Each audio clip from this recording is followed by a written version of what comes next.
Out on an island in the pristine waters of the Pacific Northwest sits a $30 million sea farm. Not just an ordinary sea farm challenging the environment, one that actually gives back. One of the things that's always been extremely important to my dad has been the environment. What's incredible about this process is that we bring in a very small amount of seawater into the facility to recreate the spring bloom on land. And in order to get the amount of microalgae that we're growing on land, we would have to bring in a massive amount and deplete the ocean of a very, very viable food source, whereas the water that's leaving our facility actually contains more phytoplankton that is going directly back out into the ocean than what was originally brought in. And he is providing even a larger source of that back to Mother Nature, and that's beautiful. In the age of World Wide Web, cloning, and moonwalkers, now we can naturally grow and harvest phytoplankton. I built on this site a large shellfish hatchery, one of the largest in the world. And in order to proceed with producing the amount of seed that we require, I got into the business of growing algae. I did come up with a method that I could grow any quantity, any amount at any time of these algae outdoors as well as indoors. His process that he's developed is unique. The big difficulty is how do you harvest something? These single-celled photosynthetic organisms are like tiny little one-celled plants floating around in the water. I mean, how do you get them out of the water and into your product? And he's developed a process where it's a very quick and easy way of extracting all the nutrients from these cells. Phyto, meaning light, plankton, meaning floating or suspended, is the base of life source as we know it. According to NASA, it is responsible for up to 90% of oxygen in our atmosphere. With thousands of single-cell microscopic plants in the ocean, it has eluded man until now. You know, I'm just grateful that I was chosen to find this product because it's been very elusive. It's eluded man until now, and here we have it, and I'm going to help as many people as we can, I hope. Throughout history, necessity continues to be the mother of all invention. He was creating the phytoplankton to feed his shellfish, and as the business grew, his health started to deteriorate, and I used to think that he was just maybe overworked or, tired. And he ended up getting diagnosed with some pretty serious illness about a year ago. They had diagnosed me with quite a serious cancer. In fact, a very serious cancer. It's called mesothelioma. And there's only about 2,000 cases a year in North America. Nobody survives. With just 9 weeks to a few months to live, Mr. Harper did the unimaginable. I was not expecting what I heard. They basically gave him 9 weeks to 9 months to live. Well, it was a pretty big blow, so trying to get my affairs in order, which had to be done. We then, just basically settled down for me to start slowly, dying. I had to go down and pick out his grave plot, and that was a really, just a very horrible, raw, vulnerable time. While all this was happening, getting ready for his surgery, we'd all been giving him a bit of a hard time because he had been eating phytoplankton out of the tanks at work. And I was actually getting pretty upset with him about doing that because it's for whales, it's for oysters, it's for fish, it's for krill. So I said, are you crazy? He's literally sticking his finger in the tanks and eating this stuff raw. I started on a daily routine of just taking a bit of paste, putting it in my mouth, and wash it down with a drink of water and go about my daily business, what I could do. And within about 10 to 15 days, here I am, starting less pain in my back. I knew that something was going on, so I just kept eating half a teaspoon of this paste a day. I was booked to go for surgery in Victoria where they're going to do what they call a talc treatment, and they take a medical grade talcum powder, they introduce it into between your lungs and your pleural lining and keep you in the hospital for a few days, and that there causes your lungs to fuse together and it stops you from drowning in your own fluids that are built up. The head surgeon came out and had a very odd look on his face, I said to my mom, oh my God, something's happened. My dad's died, and I was just shaking and panicking, and the surgeon came up to me and he said, you know, I don't know what's going on here, but there's a strange foreign white substance covering your dad's tumors in his lungs, and we've never seen anything like it before. Well, lo and behold, they went in there to have a look, saw something they'd never seen before, took 11 sites, sent them away for biopsy, and I got the news back. There was everything was benign. They just did not know what to make of it. Everything was absolutely clean. Well, the surgeons are saying that they don't know what I had. They don't know if what I created and am taking had any effect on the cancer. All they can tell me is they've never seen what they saw inside of me, and I attribute this to my algae. I fully believe that with all my heart. I do moderate exercise every day. I watch what I eat. I lead a very normal life. And as a bonus, I've lost weight and I've tried dieting all my life because I'm a diabetic, or I was a diabetic. If it's a coincidence or not, I don't know.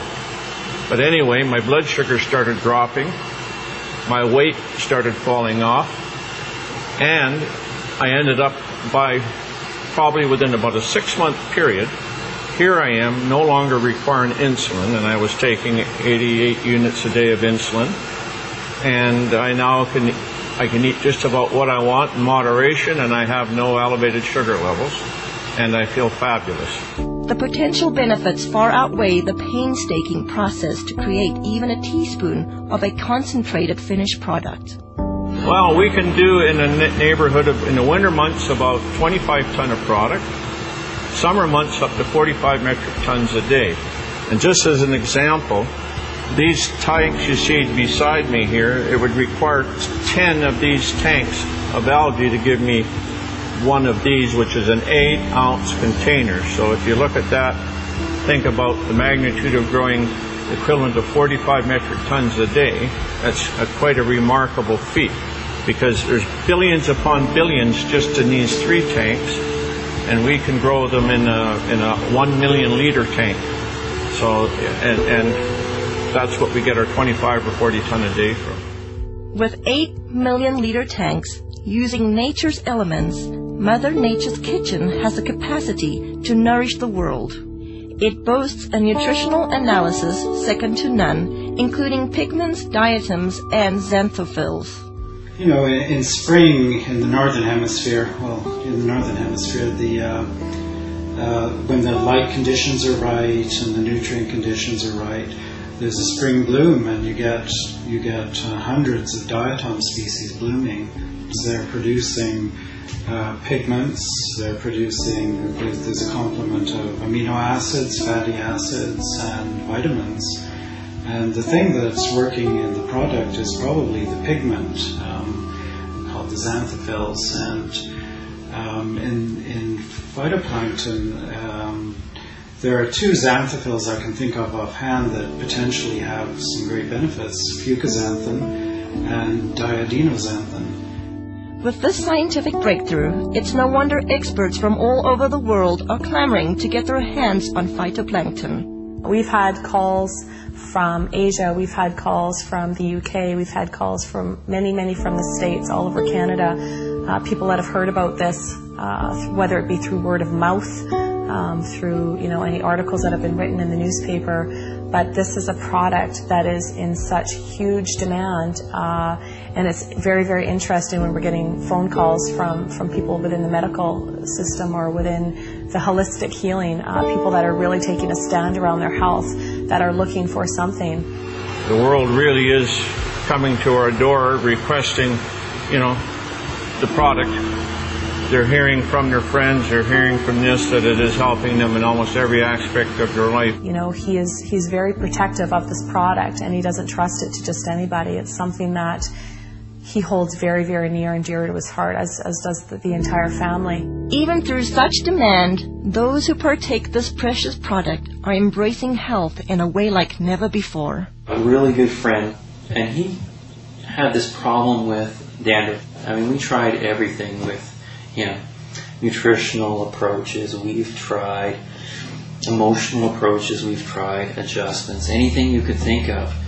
He came into my office one day and he literally bent over and did this. He does that and I'm looking, there's nothing.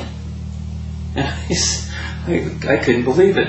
And then he says, well, I got this stuff. And it turned out to be the plankton, the phytoplankton. And I said, well, what did you do with it? Did you put it on your head? He said, no, I just took it internally. And I said, well, how long have you been doing this? And it wasn't even a week. It wasn't even a week till it was completely gone. When I saw that, I mean, lights went off all over the place. I mean, for that to have an internal product, to have that kind of effect on an external problem like that, it means that it had to do something amazing internally. Testing each batch to ensure the quality control come first at the conclusion of each batch. Yeah, every batch I look at, I mean, there's always a concern that some condition has gone awry, and you have to make sure that all the species are benign. Whether it will be your health, energy, pH, or just life force, let phytoplankton work with your body the way it works with Mother Earth. The thing about phytoplankton was it had such amazing results. I had to go to the books to find out what's happening. So the first thing I looked at was most people, well, everybody had this amazing change with their muscular systems, and also the people had noticed that they weren't hungry, so their sugar levels had changed. So if you go down to a cellular level, what part of the cell actually has an effect on sugar level? Well, if you look at the cell, there's a part of the cell called the mitochondria. And I think, I can't prove this, but it's logical. The common sense thing says that insulin resistance is because the cell can't handle the sugar anymore, and it says no more. So insulin, the hormone that pushes the sugar into the cell, all of a sudden the cell's not having that anymore, because if it keeps going, it's going to completely damage the energy producer in the cell called the mitochondria. And if it does that, the cell is dead, because 90% of all of the functions in that cell rely on the mitochondria to produce an energy molecule called ATP. Without that energy molecule, 90% of the functions of that cell cannot happen. So when I looked at it, it made a lot of sense. And then I looked further. What's really interesting is a lot of the common diseases we're having today, what are they finding? They're finding damage to the cellular level, the mitochondria at the cellular level. Whether it's heart disease, whether it's fibromyalgia, chronic fatigue, any muscular-related diseases, any neurological diseases, Alzheimer's, those kinds of things, they're finding the exact same thing. Phytoplankton is such a complete nutrient. And when I look at a complete nutrient, what I'm looking for is I'm looking for as close to nature as possible. And in all of the indigenous peoples of the world, the reason they're so healthy, and all of the studies that show that they have the better complexions and the better teeth and don't have dental care but their teeth are okay and they're healthy and they live a long life, is because they eat very close to nature. And so the closer to nature you can get, the better you will survive, because the better nutrients can be transferred to your cells. Mr. Harper continues to be acknowledged for inventing this one-of-a-kind process while staying true to his vision and purpose. As a family, we're working really hard not to allow a lot of false hype and a lot of media hype to interfere with the integrity of this product. The intent is to share this with people from a place of authenticity and truth. As for the Harper family, discovering how fragile life truly is, every day is a gift. They are just thankful to have another day. Thankfully, was insightful enough to see that this needed to stick around, and he needed to stick his finger in that tank of algae and start eating it. And I to this day am floored that he trusted himself enough, especially when his body was that worn down and he was that sick. He still had enough intuition and enough of a gut feeling and connection with his heart to truly go with his instinct. And his instinct was to stick his finger in that tub of phytoplankton and eat it.